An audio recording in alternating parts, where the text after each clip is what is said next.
yamkuruna wa yamkurullah. Mereka punya rencana, Allah punya rencana. Saat mereka sudah sepakat dengan rencananya itu, Jibril diutus oleh Allah Subhanahu wa taala, sampaikan pada Muhammad sallallahu alaihi wasallam bahwa orang kafir Quraisy akan melakukan ini. Nah, Rasulullah sallallahu alaihi wasallam pun langsung ya menyusun strateginya. Jadi jangan dikira Rasulullah begitu saja kabur atau pergi ya. Disusun juga, ya strateginya matang. Ya. Beliau menghubungi Abu Bakar di siang hari. Kenapa siang hari? Saat orang-orang sedang tidur. Tidur siang, istirahat siang. Jadi tidak ada yang lihat Rasulullah SAW pergi ke rumahnya Abu Bakar. Karena kalau terlihat, ini bisa muncul kecurigaan. Karena nggak umum siang-siang keluyuran gitu, siang-siang keluar rumah. Ya, ada apa? Pasti ini ada rencana nih. Nah, ini Rasulullah SAW menemui Abu Bakar dengan berusaha tidak ketahuan, tidak terlihat oleh orang-orang Quraisy. Ya. Ternyata Abu Bakar sebelumnya sudah mau berangkat hijrah, ya. Tetapi Rasulullah SAW mencegahnya, ya. Kemudian Abu Bakar mengatakan, apakah saya harus menemani Anda? Ya barangkali seperti itu.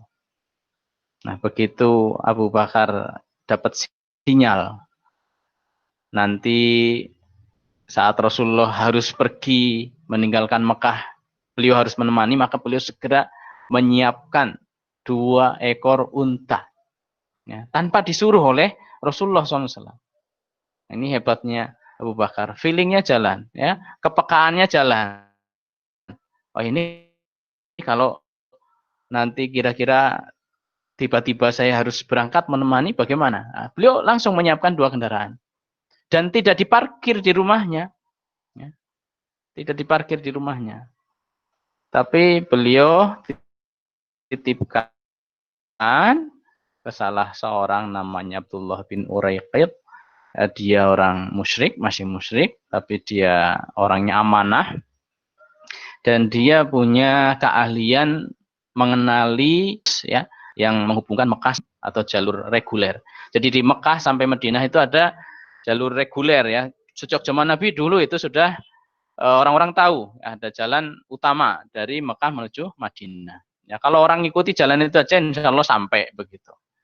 Nah, tapi yang diketahui oleh Abdullah bin Uraiqid ini jalur-jalur tikus, ya, tidak semua orang tahu, hanya orang-orang tertentu. Dan disitulah nanti dia disewa oleh Abu Bakar untuk menjadi penunjuk jalan menuju ke Madinah. Dititipkan kendaraannya di situ. Ya. Nah, begitu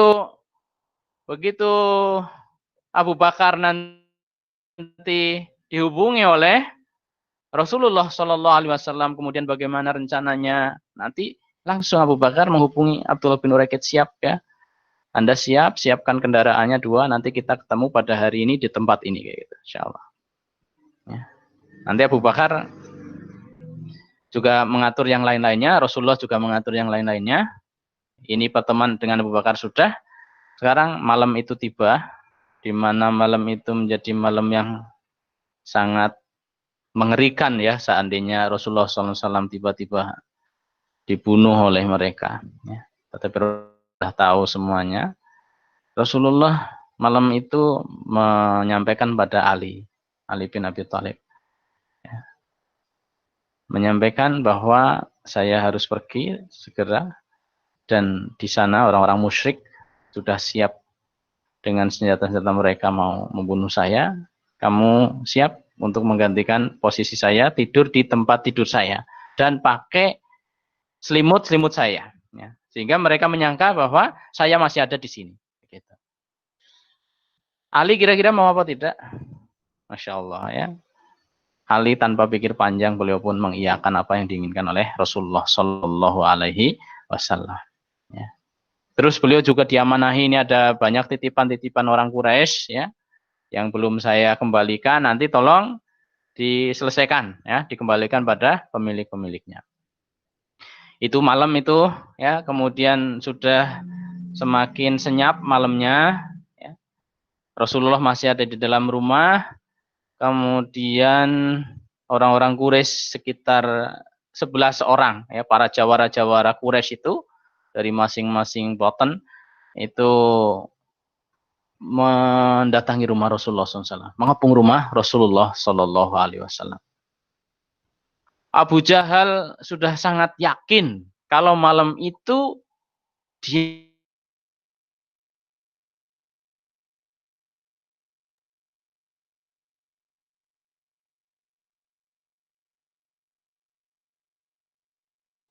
janji-janji palsunya, katanya yang mengikutinya akan mendapatkan kekuasaan, jadi raja-raja di dunia. Kalau mati nanti ditempatkan di taman-taman seperti taman-taman kebun-kebun yang ada di Yordan. Mana? Ya, omong kosong. Buktinya apa? Sebentar lagi dia akan kita bereskan. Itu Abu Jahal ya kepada teman-temannya. Ya, mereka nunggu, mereka ngintip, mereka ngintai, oh tahu masih ada orang di dalam ya, sampai akhirnya ya apa yang diatur oleh langit ini mereka pun kelelahan atau ngantuk begitu ya. Mereka akhirnya satu persatu itu tertidur. Ya, mungkin sudah lewat malam, lewat tengah malam. Ya. Rasulullah Shallallahu Alaihi Wasallam sudah menyiapkan Ali, beliau keluar dengan tenangnya. Ya, beliau keluar, kemudian beliau mengambil segenggam pasir, ditaruhlah pasir tersebut di jidat masing-masing, di kepala masing-masing, masing-masing ditaburi pasir. Ya. Nanti saat mereka terbuka matanya, apa yang terjadi? Ya kelilipan ya bahasa kita itu, sehingga penglihatannya nanti akan berkurang. Ya. Nah mereka kaget, begitu bangun, ada yang lewat, kalian lagi pada ngapa? Mungkin menjelang subuh begitu, nunggu Muhammad. Ya, kalian telah kelewatan momen, Muhammad sudah keluar, Muhammad sudah nggak ada. Kemudian mereka ngintip ke dalam itu, oh ternyata masih ada, gitu, ya. Masih ada orang di dalam, ya, masih ada orang lagi tidur, padahal itu Ali, ya, disangkanya masih ada. Ya sampai akhirnya Ali bangun, kemudian begitu keluar, ternyata bukan Rasulullah Shallallahu Alaihi Wasallam. Ali pun langsung dipegang, ya, ditanya-tanya Muhammad mana, ya Ali dibawa, ya diarak sampai ke Makkah, kemudian dipukuli, ya, dipaksa untuk mengatakan mana Muhammad. Ya. Tentu betapa kecewanya mereka, ya. Rencana yang sudah sangat matang dan sangat optimis mereka bisa berhasil ya mengeksekusi Nabi, malam itu ternyata terlewat. Nah ini terjadi kapan? Teman-teman sekalian, ini terjadi tanggal 27 Safar. Ya. Mereka rapat pada tanggal 26 Safar. Ya. Siang hari. Nah, malamnya langsung eksekusi. Jadi tanpa nunggu-nunggu waktu itu. Takut bocor atau yang lain. Malam itu juga langsung eksekusi. Nah, ya alhamdulillah akhirnya Rasulullah keluar ya tanpa mereka ketahui. Abu Bakar, kemudian bersama Abu Bakar menuju ke gua nanti. Larinya ke arah selatan. Padahal Madinah ada di mana? Madinah itu ada di utaranya Mekah. Ya. Kenapa kok nggak langsung ke utara? Kenapa ke selatan? Nah inilah strategi. Ya. Kalau langsung lari ke arah utara, pasti langsung dikejar saat itu. Ya udah. Ya. Masa lama itu ketemu pasti. Ya. Mereka pun tentu tahu jalur-jalur tikus itu toh. Nah ini Rasulullah SAW tidak langsung ke arah utara. Ya. Beliau bersama Abu Bakar nanti ke arah selatan dulu. Ya. Apa yang terjadi nanti setelah hari mulai terang? Tadi yang mulut pokoknya tidak tahu. Ya. Saya tidur kan, kalian tahu, saya tidak tahu. Ya. Kemudian datang ke rumahnya Abu Bakar. Di rumahnya Abu Bakar hanya ada anak-anaknya. Ada Asma saat itu yang membuka pintu.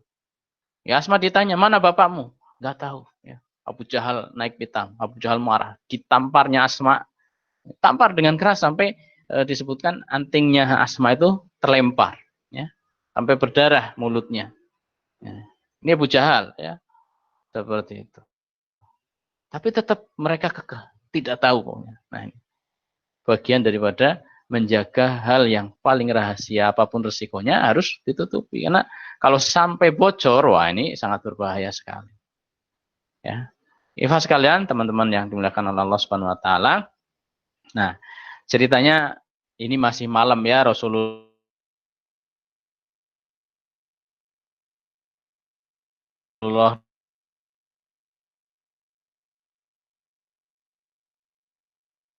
dengan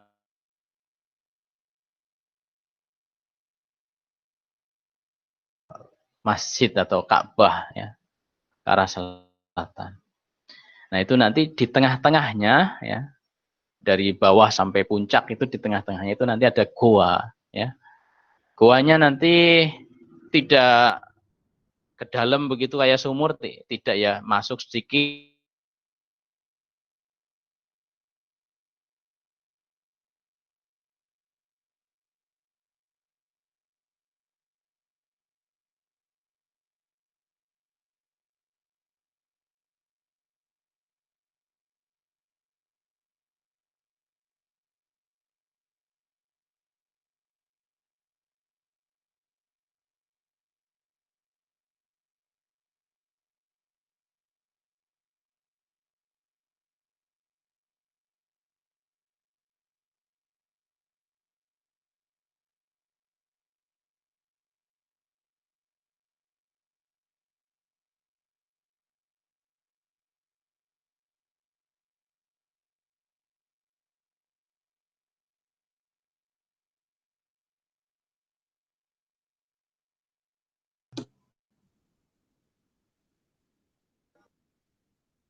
Ya, baik teman-teman, ada kendala, ya. Jadi tadi Abu Bakar bersama Rasulullah sudah sampai di mulut gua. Abu Bakar mengatakan, tunggu ya Rasulullah, biar kami siapkan, kami kondisikan, biar saya kondisikan. Maka Abu Bakar masuk ke dalam gua tersebut. Kenapa Abu Bakar dulu? Kan tidak tahu, mbok, di dalam gua itu ada ular lah, ada apa, binatang buas barangkali. Kalau ada sesuatu, itu terjadi pada Abu Bakar, bukan pada Rasulullah SAW. Beliau masuk ke dalam gua menyiapkan semuanya, ya, dicek semuanya, ya.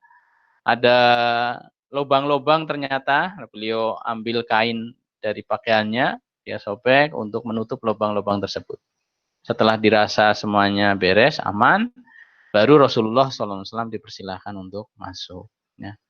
Sudah masuk di situ, ya tentu lelah ya, Rasulullah tidak tidur semalaman karena harus standby, ya, dalam suasana yang sangat menegangkan seperti itu. Maka disitulah Rasulullah dipersilahkan, silahkan.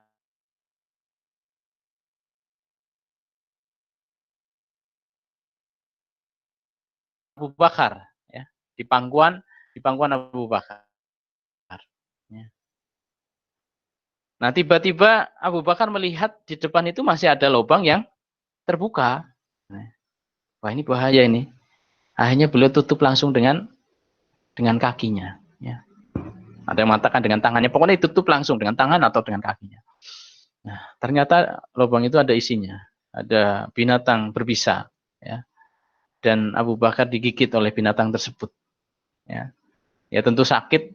Ya, bisanya pun menyebar ke tubuhnya. Tapi beliau tahan rasa sakit tersebut. Tidak mau mengusik atau membangunkan Rasulullah Shallallahu Alaihi Wasallam. Ya Allah. Ya, ta'zim, ya, ihtiram, pengagungan, penghormatan macam mana Mbak ini yang dilakukan oleh sahabat Abu Bakar, ya. Sampai dalam kondisi seperti itu, beliau tidak mau mengusik Rasulullah Shallallahu Alaihi Wasallam. Namun karena saking sakitnya, sehingga beliau nahan sakit itu sampai keluar air mata. Nah, air matanya jatuh, mengenai wajah Rasulullah Shallallahu Alaihi Wasallam yang mulia. Akhirnya Rasulullah pun terbangun. Ya. Ada apa Abu Bakar? Nah, itu baru Abu Bakar mau cerita, ini kayaknya ada yang gigit saya, ya. Kemudian ditengoknya, diobati oleh Rasulullah SAW. ya diludahi, kemudian dibacakan doa sampai akhirnya Abu Bakar pun tidak merasakan kesakitan sama sekali, ya sembuh. Nah ini ikhwas sekalian, ini tentang kisah pengorbanan Abu Bakar yang sangat luar biasa, ya kecintaan Abu Bakar pada Rasulullah Shallallahu Alaihi Wasallam yang sangat-sangat luar biasa. Nah, itu berlangsung sekitar 3 malam nanti. Orang-orang kafir Quraisy terus mencari-cari. Dan sampai di tempat tersebut ternyata. Ya, Masya Allah, mereka tahu juga gitu ya, nyari sampai ke situ. Ya, pintar mereka itu.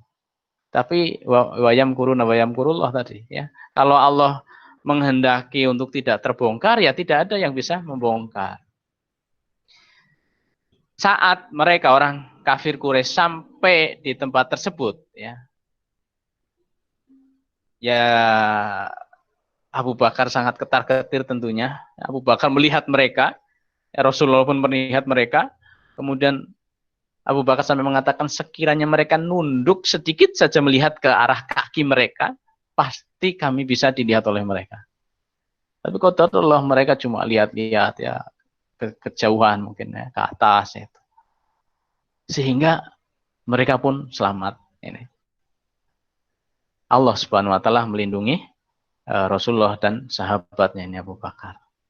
Ya tentu ada upaya-upaya atau ada sebab-sebab yang rasional ya yang membuat mereka itu tidak curiga dengan keberadaan gua tersebut. Apa contohnya? Ya dalam sirah itu disebutkan nanti pintu gua itu tiba-tiba ada laba-laba yang membuat ya sarang di depan pintu tersebut. Bahkan nanti ada kisah juga, nanti ada burung merpati yang ada di situ ya. Sehingga tidak ada kecurigaan sama sekali. Kalau memang ini habis dimasuki orang, pasti tidak ada jaring laba-laba di sini. Pasti tidak ada burung yang sedang santainya ada di sini gitu. Nah, sehingga mereka tidak menaruh curiga sama sekali, akhirnya turun. Rasulullah SAW Abu Bakar telah menyiapkan semuanya. Beliau menyiapkan putranya Abdullah untuk selalu mengamati perkembangan orang-orang Quraisy, berita tentang Quraisy, mereka sedang melakukan apa, mereka melakukan pengejaran sampai kemana, itu diikuti terus oleh putranya Abu Bakar Abdullah. Ya. Nanti Abdullah bin Uraikid yang musyrik itu sudah siap, ya, setelah 3 hari akan ketemu di satu tempat dengan 2 unta tadi. Nanti Asma binti Abu Bakar, ya. Saat itu beliau dalam kondisi hamil, ya hamil muda, juga ditugaskan untuk menyiapkan perbekalan makanan dalam pemberangkatan atau dalam perjalanan hijrah Rasulullah dan Abu Bakar. Ya. Semuanya berjalan dengan sangat indahnya. Nanti termasuk ada satu sosok lagi, itu Amir bin Fuhairah. Beliau penggembala dari kambing-kambingnya Abu Bakar, itu juga mendapat tugas untuk mengikuti Abdullah, menghapus jejak-jejak. Jadi Abdullah kalau siang hari, Abdullah bin Abu Bakar, siang hari ada di Mekah, mengikuti berita yang beredar di Mekah. Kemudian nanti malam tiba, beliau naik ke Jabal Sur, melaporkan, memberikan perkembangan ya, tentang apa yang dilakukan oleh orang-orang Quraisy. Diikuti oleh Amir bin Fuhairah. Tujuannya apa? 1, menghapus jejak-jejak Abdullah. 2, sambil meras susu untuk diberikan kepada Rasulullah dan Abu Bakar, insyaallah ya. Itu berlangsung seperti itu. Nanti pada akhirnya Asma datang dengan perbekalan makanan untuk perjalanan. Nah, di saat itu nanti Asma bawa selendang ya. Nah, bekal makanan itu kan harus diikatkan juga ke selendang, tapi tidak ada kain, ya, tidak ada tali. Akhirnya beliau buka selendang beliau, kemudian disobek jadi 2. Yang satu beliau pakai, ya, yang satunya lagi dipakai untuk ngikat bekal makanan tadi ke kendaraan, ke onta. Maka beliau saat itu digelari oleh Rasulullah SAW dengan Zatun Nitaqain. Seperti itu. Dah akhirnya beliau pun keluar dari Gua Hiro, Gua Sur ya. Kemudian diikuti Amir bin Fuhairah, kemudian nanti ketemu dengan Abdullah bin Uraikid yang masih musyrik tadi, kemudian berempat berarti jalan. Ya, jalan pun tidak langsung ke utara, masih ke arah selatan dulu, kemudian menyusur jalan mengambil jalan dekat pantai, kemudian terus berkelok-kelok. Ya. Putus lagi ya. Ya.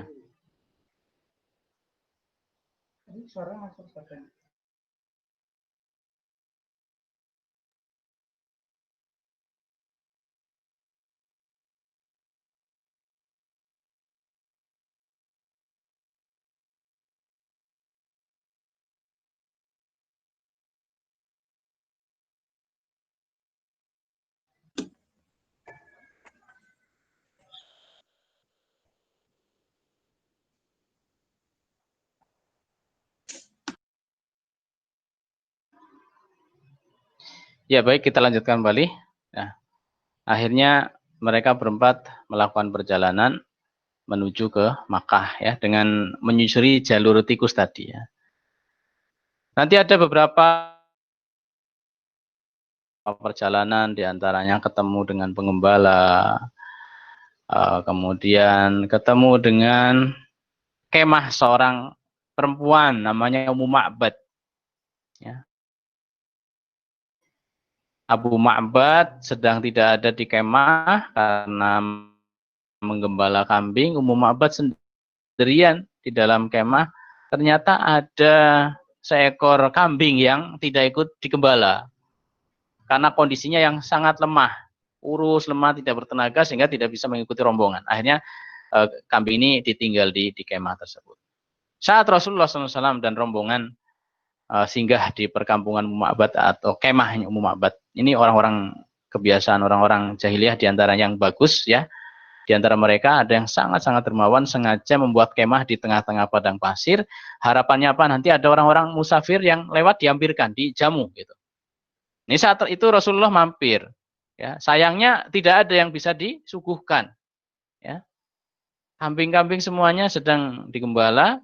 Ya, ada satu ekor yang sudah tidak bisa lagi diperah susunya. Tapi Rasulullah Shallallahu Alaihi Wasallam susunya, ya saya coba. Akhirnya diperah, oh ternyata susunya sangat luar biasa. Yang kambing tadinya tidak sehat, ya sekarang jadi sehat dan seterusnya. Ya keajaiban itu terjadi. Akhirnya Ummu Ma'bad pun sangat heran, ini siapa? Ya ini orang siapa? Ya singkat cerita Rasulullah SAW kemudian meninggalkan kemah tersebut, kemudian suaminya Ummu Ma'bad ini kembali dan keheranan. Siapa tadi sosok yang mampir ke sini? Nah, disebutkan secara detail tentang sifat-sifat sosok yang tadi mampir.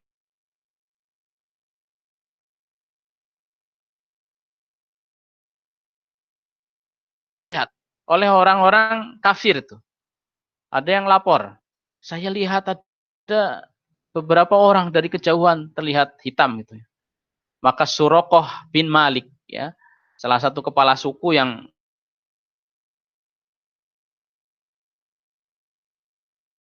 olah kanuragan begitu, langsung mengatakan, "Oh, itu jangan diurus, itu bukan siapa-siapa. Paling tadi orang yang lewat nyari kendaraannya yang lepas ya." Kenapa Surokoh mengatakan seperti itu? Dia yakin kalau kenapa mengatakan nggak usah diurus itu? Karena dia ingin sendiri untuk mendapatkan rombongan tersebut. Kenapa demikian? Karena orang-orang Quraisy telah mengadakan sayembara mendatangkan kepala Muhammad dalam keadaan hidup atau mati, hadiahnya 100 ekor kuda. Nah, Surokoh bin Malik itu ingin dapat hadiah itu sendirian, ya, sehingga nggak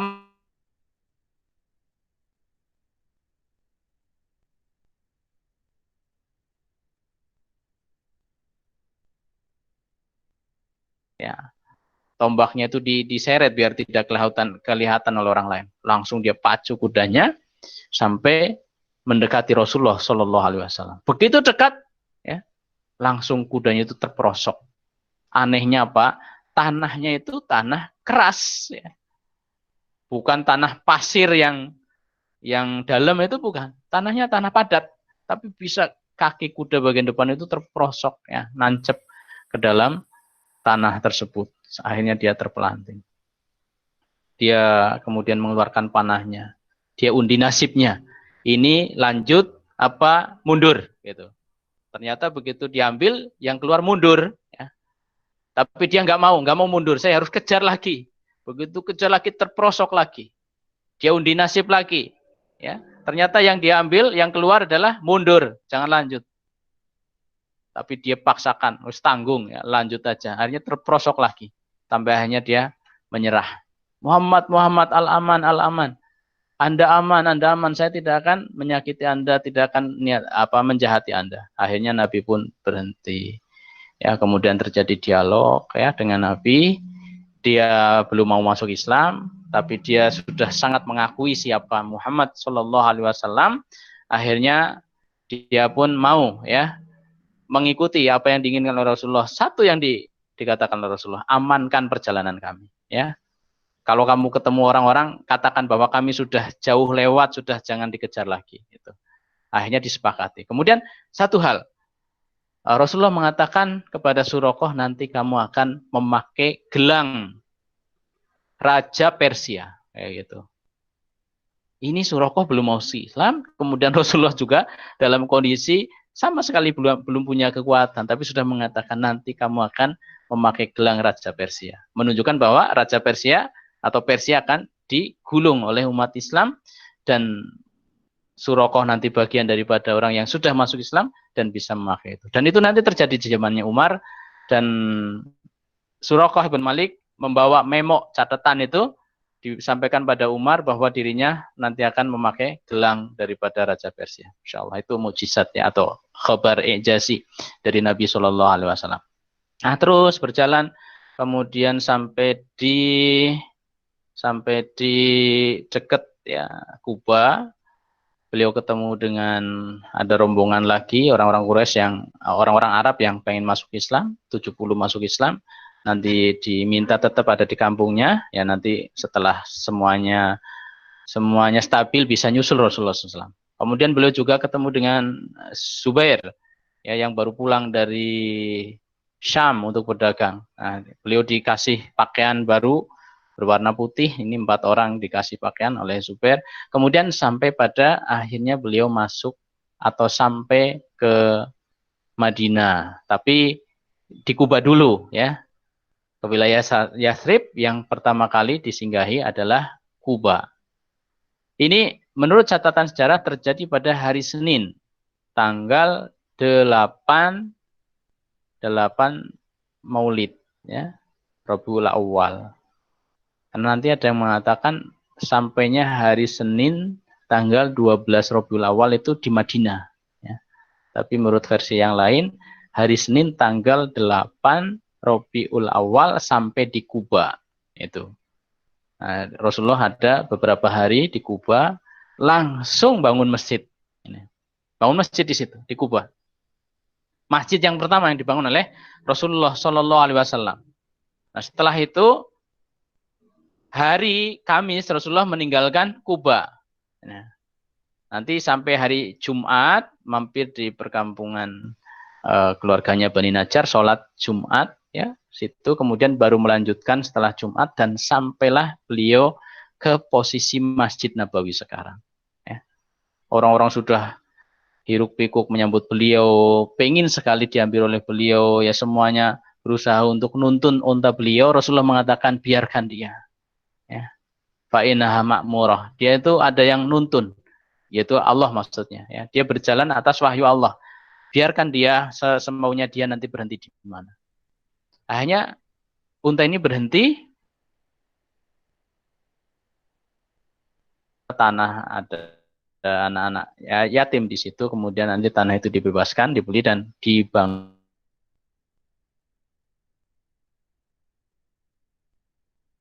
masjid. Nah, selanjutnya Rasulullah dalam beberapa hari sebelum dibuatkan kamar atau rumah ya, gubuk untuk beliau singgah di rumahnya salah seorang sahabat namanya Abu Ayyub Al-Ansori. Abu Ayyub Al-Ansori punya rumah 2 lantai ya. Rasulullah dipersilahkan di atas, dimuliakan ya. Masa Rasulullah di bawah, saya nginjek-nginjek ke lantai di atas. Nah, terus lagi. Suaranya masih masuk nggak?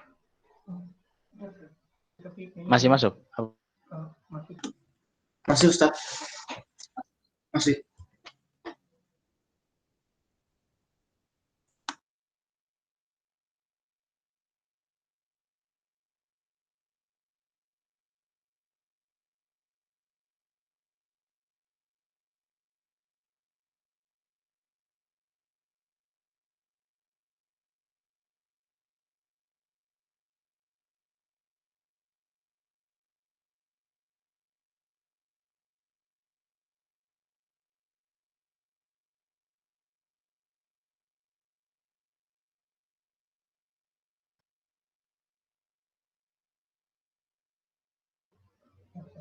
Ya. Akhirnya Rasulullah milih untuk di bawah. Karena apa? Karena nanti kan banyak tamu-tamu, kalau naik repot. Ya, seperti itu. Dan Abu Ayyub nanti ketika jalan di atas pelan sekali, biar teman-teman sekalian yang dimuliakan oleh Allah Subhanahu wa taala, itu sekelumit cerita hijrah beliau Rasulullah SAW. Di sana tentu banyak sekali pelajaran, ya, banyak sekali ibrah, ya, dari sisi ujian keimanan, pengorbanan, kecintaan, mukjizat-mukjizat, ya. Banyak mukjizat seperti Rasulullah SAW keluar, mereka tidak sadar, ya. Kemudian di dalam gua mereka juga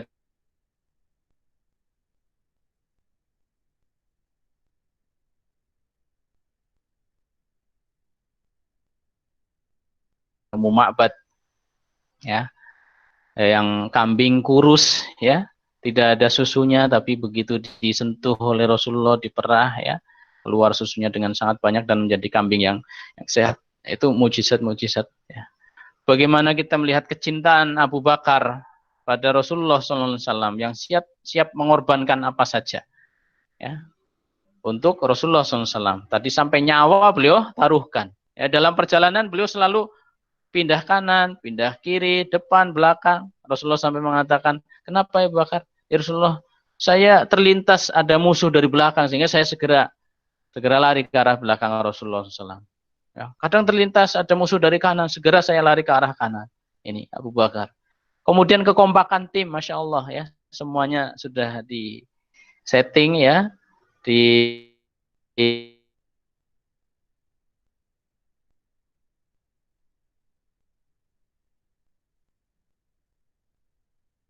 Madinah. Bukan berarti Rasulullah itu nanti ceroboh, ya, asal-asalan. Yang penting keluar, pasti sampai tidak. Ya, harus ada upaya-upaya kauniyah, ya, usaha-usaha secara kauniyah. Setelah upaya usaha secara kauniyah, ya, secara alamiah itu dilakukan secara maksimal, baru diserahkan hasilnya pada Allah Subhanahu wa taala, dan terbukti Rasulullah bisa sampai nanti dengan selamat. Ini kemudian bagaimana tadhiyah, ya, pengorbanan. Soal kurban rasa misalkan, meninggalkan tempat kelahiran, itu tentu bukan suatu yang mudah. Ya, namanya orang semua pasti cinta dengan tanah kelahirannya. Itu satu. Kemudian terkait juga dengan pekerjaan barangkali, ya. Terkait dengan harta benda, ada kebun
Permisi Ustaz, apakah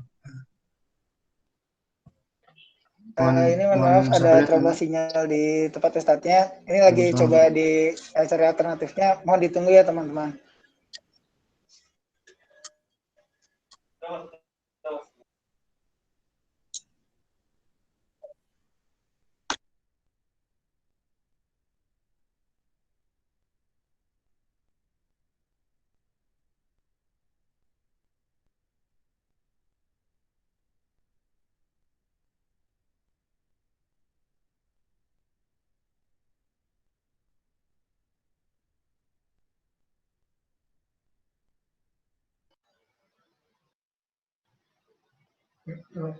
Halo, halo. Halo, ya. Bagaimana Ya, mereka Ustaz. harus meninggalkan harta benda mereka, ternak,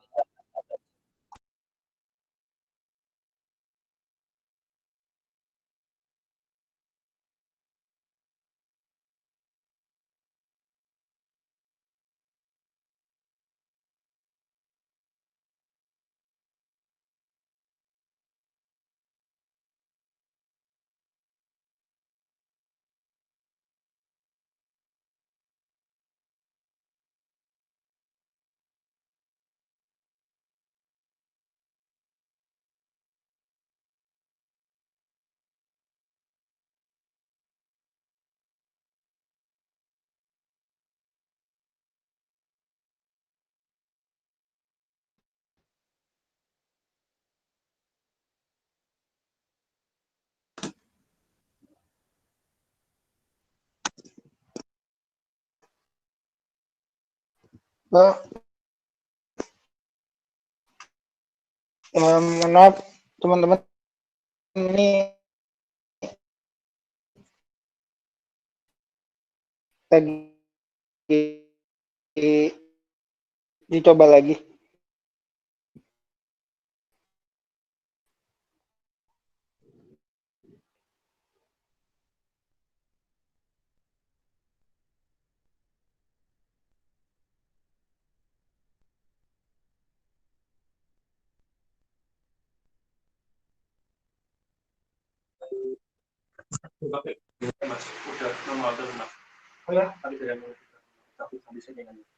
pakai ini aja?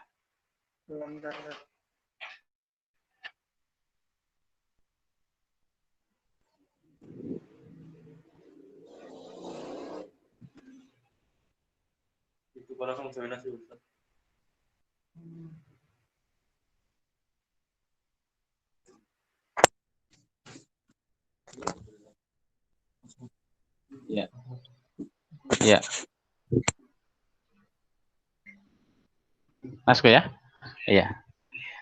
Itu perjuangan untuk bisa mengalahkan hati, ya, bagaimana meninggalkan dunia yang paling dicintai.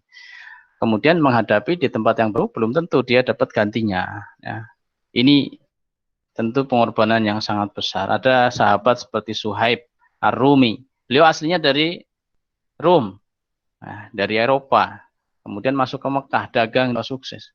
Begitu Rasulullah berdakwah, beliau ikut Rasulullah. Begitu Rasulullah mengatakan tentang hijrah, beliau pun pindah hijrah, ya hijrah. Tetapi ketahuan oleh orang Quraisy, ya beliau bawa barang-barang, kendaraan, dicegat oleh orang Quraisy. Ya, enak saja kamu, ya kamu datang ke sini dalam keadaan miskin, tidak punya apa-apa, kemudian kamu kaya di sini, sekarang begitu kaya mau dibawa kabur itu harta, tidak bisa. Kamu harus tinggalkan itu.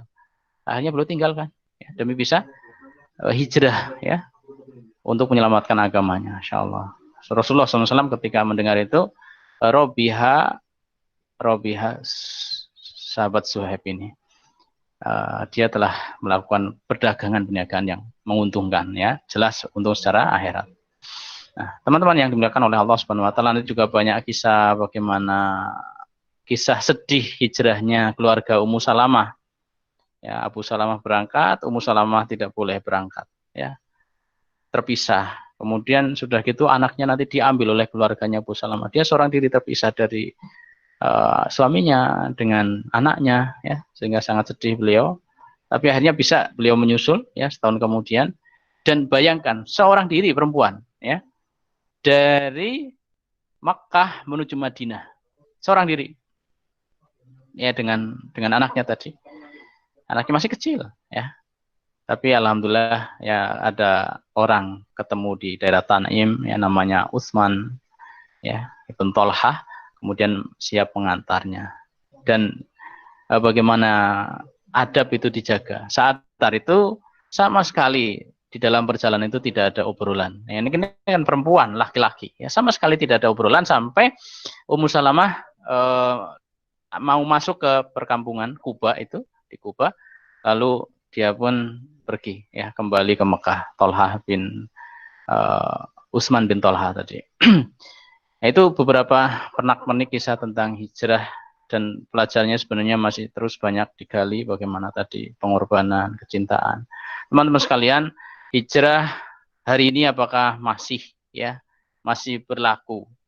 Ya, hijrah secara tempat bagaimana? Rasulullah SAW mengatakan bahwa la hijrata ba'dal fathi walakin jihadun wa niyah. Ya. Setelah Fatu Makkah tidak ada lagi anjuran untuk hijrah. Maksudnya apa? Tidak ada lagi anjuran untuk hijrah dari Mekah ke Madinah, karena Mekah sendiri sudah menjadi negeri Muslim setelah Fatu Makkah. Itu artinya apa? Apakah hijrah masih berlaku? Masih berlaku pada tempat-tempat tertentu. Kalau di situ kita tidak bisa mengamalkan Islam, maka kita harus mengamankan agama kita meskipun harus meninggalkan tempat tersebut. Ya. Kalau di situ kita khawatir tidak bisa baik, ya, terus larut dalam kemaksiatan, kita harus cari tempat-tempat yang kondusif. Ini banyak bergaul atau berteman ini kita harus betul-betul hati-hati, ya. Termasuk milih teman kos kayak gitu ya, teman-teman di kampus ya. Nah, almar'u ala dini khalilihi. Ya, orang itu sangat dipengaruhi oleh temannya. Dia akan cenderung larut dengan kebiasaan, akhlak, agama temannya. Maka harus benar-benar selektif dalam memilih teman, ya, termasuk dalam memilih tempat ya untuk kita tinggali. Nah, ini. Nah, secara umum hijrah tempat masih berlaku, tetapi yang lebih jelas lagi adalah bagaimana kita hijrah secara maknawi. Artinya apa? Kita harus menjadi orang muhajir yang meninggalkan segala bentuk kejelekan. Itu. Wal muhajiru man hajara manahallahu anhu. Dan muhajir oleh Allah Subhanahu wa taala. Dan ini pasti akan terus-terus berlanjut sampai kapanpun. Ya, teman-teman sekalian yang dimuliakan oleh Allah Subhanahu wa taala, itu yang bisa saya sampaikan karena kita dibatasi oleh waktu, ya. Mungkin banyak kesalahan, banyak hal-hal yang sebenarnya perlu diangkat tapi belum sempat kita angkat, ya. Mohon maaf atas segala kekurangan. Atas ada manfaat semua dari Allah Subhanahu wa taala, kita semua berharap selalu kebaikan darinya, ya, pencerahan-pencerahan dari orang-orang yang alim, ya, guru-guru kita semua, yang mudah-mudahan kita selalu dibimbing oleh Allah melalui mereka, lisan-lisan mereka, ya. Sehingga manfaat itu kembali kepada ya kita semua, ya, baik kita yang menuntut maupun mereka-mereka yang mencurahkan ilmu-ilmunya, pencerahannya pada kita semua. Amin amin ya rabbal alamin. Aku qouli hadza astaghfirullah li wa lakum wa lisairil muslimin wal muslimat wal afu minkum. Wassalamualaikum warahmatullahi wabarakatuh. Waalaikumsalam warahmatullahi wabarakatuh. Terima kasih Ustaz atas materi yang sangat luar biasa sekali. Nah, sekarang masuk ke sesi tanya jawab. Silakan kepada teman-teman semua yang ingin menanyakan bisa melalui kolom komentar ataupun bisa langsung dengan menghidupkan mic-nya. Silakan.